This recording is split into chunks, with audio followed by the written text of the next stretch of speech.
Official recapper. Official recapper. Official recapper.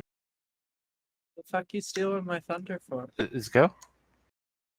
Why you gotta do me like that? You were What too am I slow. supposed to do now? You were too slow and you were being left behind by history. Imposter, I say! Official recapper, go. So you might have heard about Dungeons & Dragons from all the Amazon promotions of The Legend of Vox Machina. Or maybe you're a hardcore watcher of D&D streams such as Critical Role, where a bunch of us nerdy-ass voice actors sit around and play Dungeons & Dragons. or Dimension 20. Laws are threats made by the dominant socioeconomic ethnic group in a given nation. It's just a promise of violence that's enacted, and police are basically an occupying army. Pulls a lit Molotov cocktail out of his mailbag. But what is it, and why is it important to me? Well, I am a D&D player. Yes, I lift weights, and yes, I was in the military, and yes, I shoot guns, and yes, I don't look like a stereotypical nerd.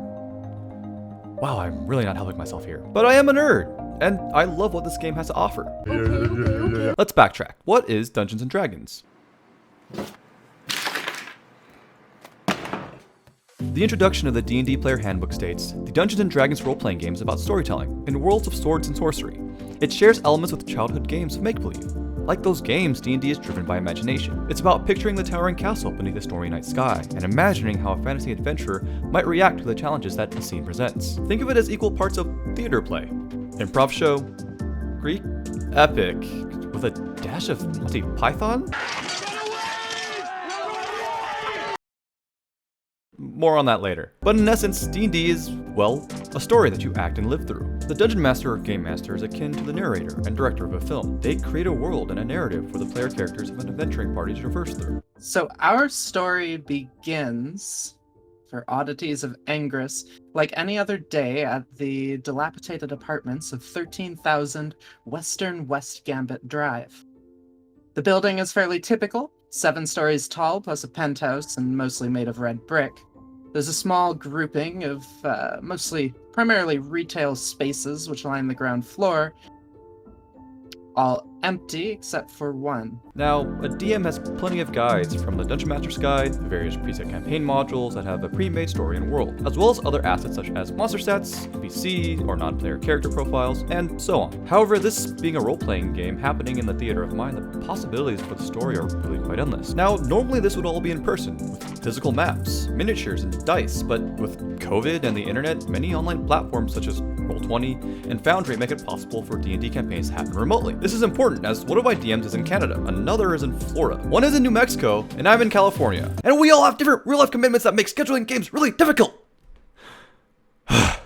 Anyways, as a player, this is where things get really interesting, and is the reason why I'm so invested in this game. You see, like the Dungeon Master with the campaign setting and world building, we players get to create characters using pre-existing rules and stats, but our backgrounds are really quite limitless. Here are 3 of my characters that I play, for example. Damon Doctorow, a 16-year-old bard, fresh out of Bard College, skilled with magic, has a stutter, and wants to be a journalist. His first interaction with the party was handing out resumes to everyone at a tavern.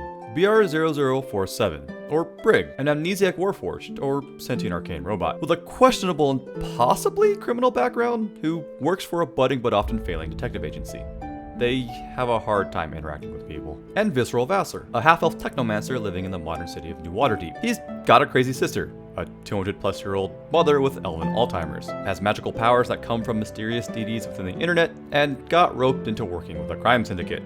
He's broke, he needs the money anyways. So you can be anyone, and do anything you want, with the success or failure of more challenging actions being determined by dice rolls, aided or inhibited by your character stats. It's not like a video game, where we can save or load a game, or where we always succeed. We as players fail, and fail spectacularly. I'm the roll. Oh yeah. 11. Roll another d8 for me, please. Oh boy. I'm into it. No good. Okay. Encyclopedia Brown. Use these new ones. I think these are. This is an 8. Yep. 8. You rolled an 8. You see, kind of running in your direction, loosely, the beating wings of a massive white dragon. What the fuck? Dragon. Out of here. Fucking dragon. What are you doing? I rolled a dragon.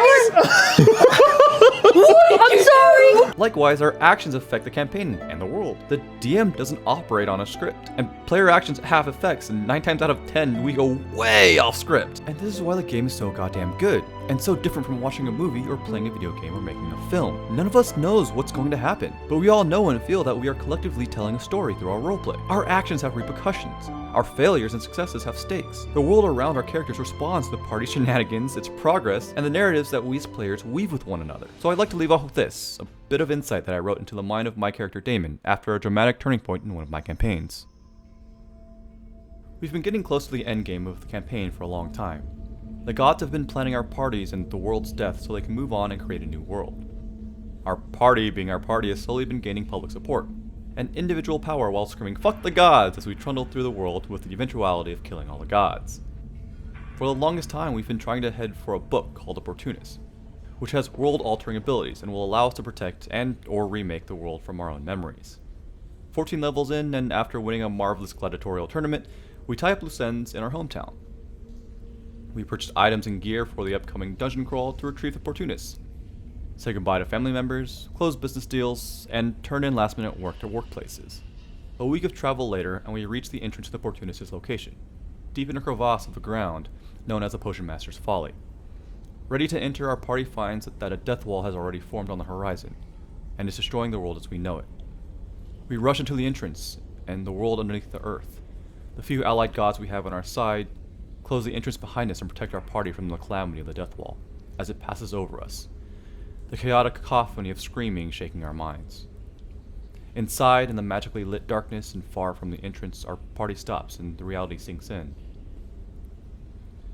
The world above us, the world we knew, all of it is gone. We are all that's left. And this is where my bard feels the weight of his choices. For his entire life, he wanted to become a journalist, and at the start of the campaign, he got employed in the capital's newspaper agency.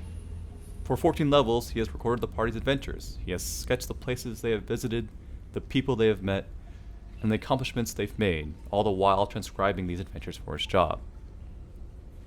He kept all of these stories and images in his own personal journal, a large tome he kept chained and strapped to his waist. Now, the world is gone. Everything is destroyed, disintegrated into ashes and dust except for what the party has on them. The sketches inside my bard's tome are the last surviving images of places and people that will never be seen again. The stories are the last prose, the last records of what life and living was like on this planet. My bard is carrying the last book, the last and only record of the world. He is 16 years old.